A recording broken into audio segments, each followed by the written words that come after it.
Fala, gurias! Sejam todas muito bem-vindas, muito bem-vindos, muito bem-vindos a mais um episódio do nosso podcast, da nossa série Diário de uma Mãe Descabelada, que também está disponível lá no YouTube, né, no canal Fala Ariane.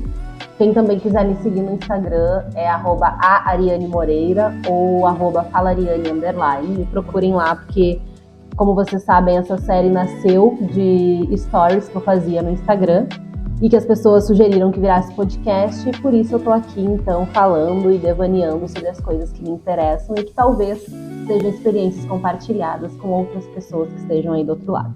Então sejam todos e todas muito bem-vindos e vamos pro nosso episódio de hoje.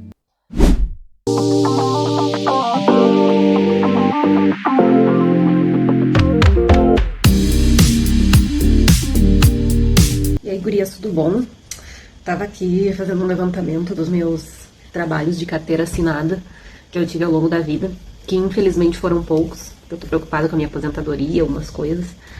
E aí eu tava olhando aqui que eu sempre, acho que eu já tinha comentado isso com vocês, né, que eu sempre tive basicamente em situação de informalidade no trabalho, né? Então eu sempre trabalhei de pesquisadora na universidade e isso não conta como experiência de trabalho, né? E aí agora eu tava me inscrevendo aqui num negócio de títulos que pede experiência profissional. E aí eu não tenho nenhuma comprovação desse período em que eu me dediquei, né, ao mestrado e à pesquisa acadêmica como de trabalho, assim, não tem nenhuma comprovação de trabalho. Aí eu tava mexendo na minha carteira de trabalho digital, né, e aí eu vi que o meu primeiro trabalho, minha primeira assinatura de carteira foi em 2012, com 18 anos. Eu já trabalhava na empresa na ocasião, mas como eu era menor de idade, eles não podiam assinar minha carteira, então eu trabalhei 1 ano com eles, sem nenhum vínculo empregatício. E quando eles assinaram minha carteira, olha só como é foda, né? Quando eles assinaram minha carteira, eles assinaram como auxiliar de secretaria, sendo que eu era praticamente a secretária principal do consultório. Eu fiquei apavorada com o valor do meu salário em 2012. E eu já morava sozinha, morava com meu primeiro marido, pra quem não sabe, eu tive 2. E o meu salário, gurias, sem os descontos, o bruto, tá? Era R$650. Vocês têm noção? Fiquei refletindo, porque eu tô tentando, né? Vocês viram aí que eu abri um MEI, justamente para eu poder recolher os meus direitos trabalhistas, e porque como eu faço muitas palestras e dou cursos e aula, as pessoas pedem para me pagar pelo CNPJ, né? E eu não tinha.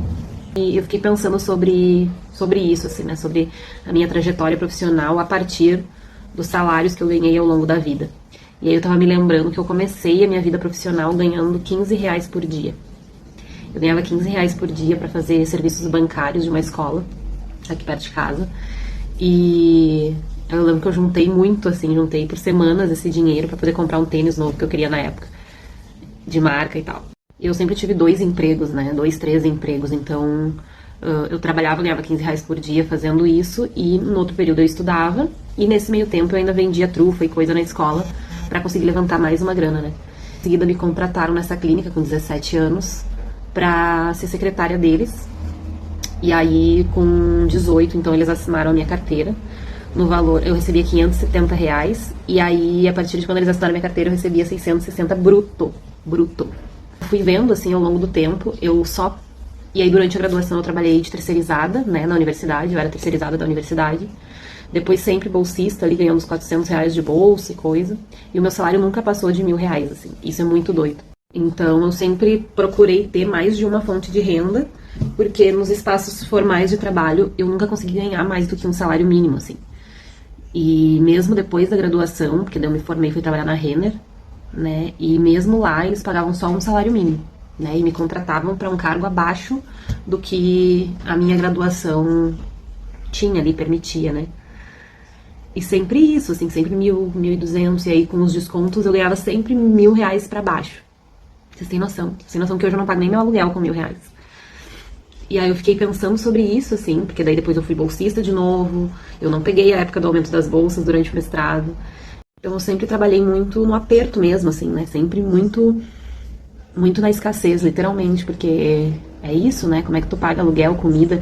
E aí hoje eu pensando, assim, vivi muito da assistência estudantil, porque eu praticamente vivia do restaurante universitário, não gastava quase nada com comida. E vivia pra pagar aluguel, assim, e coisas desse tipo, sabe? Então eu fiquei analisando, assim, a minha vida profissional a partir dos meus salários, e aí eu me dei conta que eu sempre consegui viver, sobreviver, etc., a partir da informalidade, né? Os trabalhos informais, cuidar de cachorro, vender trufa, fazer um cabelo, um negócio, era o que me dava a chance de conseguir sobreviver, né? E as pessoas não costumam falar muito sobre isso, assim, né? E eu, por exemplo, acho que o meu maior salário da vida foi 5 mil e pouco. Eu acho que foi agora, por último, na Assembleia. E que só chegava nesse valor porque tinha ainda o valor da alimentação e do transporte que vinha junto, acoplado, assim. E nunca com uma estabilidade também, né? Nunca com aquela coisa estável e tranquila, por exemplo, de um serviço público. Então, as pessoas não costumam muito falar sobre isso, sobre dinheiro, né? Mas quando tu para ver, as mulheres negras no geral sempre são as que estão com os melhores salários, sempre são as que recorrem à informalidade, né? As que têm que recorrer aos serviços de auxílio e assistência do governo, por exemplo. E aí agora eu vou tentar de um jeito diferente. Abri o meu CNPJ, formalizei a questão das palestras, as coisas que eu tenho feito, tenho trabalhado bastante com a internet e tentado, né, divulgar aí os meus estudos e usar o meu conhecimento para fazer dinheiro, né? Já que institucionalmente dentro das empresas isso acaba sendo um pouco valorizado de certa maneira. Muito também por escolha minha, né? Por não querer ter, por exemplo, um horário de trabalho rígido, por não querer ter que lidar com determinadas formas de trabalho que me desumanizam ou tiram o tempo que eu tenho com meu filho. Então, não consegui também me render, né, aos modelos de trabalho que são oferecidos na intenção de um salário melhor. Para concluir a reflexão que eu estava fazendo naquele vídeo anterior e que, enfim, elaborei outras coisas com o tempo, né, a partir disso, e para complementar, antes de soltar esse episódio, queria que vocês entendessem que aquilo que a Cida Bento fala, né, de que a estrutura da branquitude nos coloca sempre nos piores cargos enquanto mulheres negras, nos coloca sempre em lugares de subalternidade. Isso vai causando aquela feminização da pobreza que a gente tanto fala aqui no podcast, eu falo muito lá no canal, de compreender que muitas vezes não é do nosso desejo próprio, ou porque fulano é uma pessoa terrível e ele não contrata mulheres negras. Não, é porque muitas vezes a gente não consegue dar conta de um modelo de trabalho em que a gente precise largar tudo para se dedicar a estar 200% na empresa, sem horário de descanso, sendo uma Solange da vida, né? Que nem a Solange de Vale Tudo, que mistura a vida profissional com a vida pessoal, de uma maneira que, para nós, muitas vezes isso é inviável, né? Ainda mais para nós quando a gente é mãe, para nós quando a gente tem toda uma família, uma comunidade junto, que tem, enfim, as práticas de terreiro, do nosso sagrado. Então, tem um trabalho que muitas vezes nos afoga e, o pior, não nos remunera de maneira decente. E aí, a discussão da escala 6x1, né, vem a galope aí na nossa discussão, porque é inevitável pensar sobre tempo dedicado ao trabalho e não pensar sobre a escala 6x1, não pensar sobre como esse modelo de trabalho tira da gente, em especial de mulheres negras, de mulheres mães, esse sopro de vida tão importante que é existir, né? Existir para além do trabalho. Não só para além da maternidade, mas existir para além do trabalho. Não é à toa que quando a gente perguntar quem tu é, eu sou fulana, eu faço tal coisa. Geralmente a gente fala a nossa profissão ou o que a gente estuda. E não quem a gente é, de quem a gente é filho, de onde a gente veio. Porque o nosso trabalho não fala de quem nós somos, né?